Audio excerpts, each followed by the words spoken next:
am nañ suñu dugub bu mu xooj mu naan ba doyal ñu daal di ñëw am suñu ndiir tam boo xam xooj nañ ko mu naan ba doyal ñu am suñu jar muscade xorompole ak gingembre teg ndox daal di koy xorom ñëw nag am jël suñu dugub commencé di ko def ci mixeur bi. salaamaaleykum yéen a ngi ak Sala bu seen émission fee mu fi ak feneen tey nag ruyu ndiir lañ leen indil gis nga amoo sunguf bul stressé jëla sa dugub xooj ba mu sekki rek nga daal di jël sa ndiir boole leen ñoom ñaar ci mixeur bi voilà. gis nga ko noonu bu ko defee boo leen boolee ci mixeur da nga ciy def ndox gis nga ko bu doy boo defee ndox bu doy nga daal di tëj daal di mixé boo mixé ba mu nooy nepp nga daal di dindi def jinjeer gis nga ko noonu jar ak xorompole ak muscade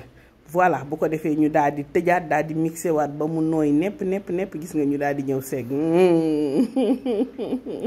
mais xet bi muy dégager mënuma leen ko nettali mes amours. Ça sent super bon boo boolee muscade bi jar bi xorompole bi ak jinjeer bi trop bon ñu passé ko ba mu set ñu daal di ñëw jël jus biñ ci am noonu ñëw laax ko ci suñu ndox bu tàng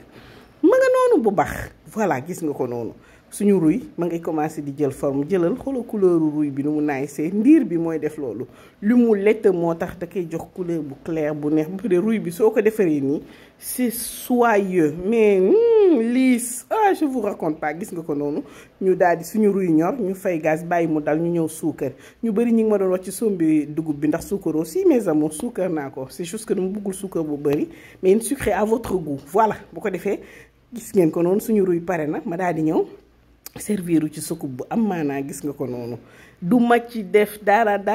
lu dul lait concentré non sucré jëlal daal di yëngal nga lekk ruy bu neex bu oyof bu soyeux bu am goût mes amours je vous raconte pas gis ngeen ko mi ngi noonu jëlal na ma leen koy wëlbatilee trop bon xam naa nag di ngeen ma wax lu muy faj ak lu muy jariñ ci commentaire yi maa ngi leen di xaar di leen déglu ay ca mi ngi noonu lii laa leen indiloon bu leen fàtte abonné aimer partager et merci beaucoup à Mounas bisous.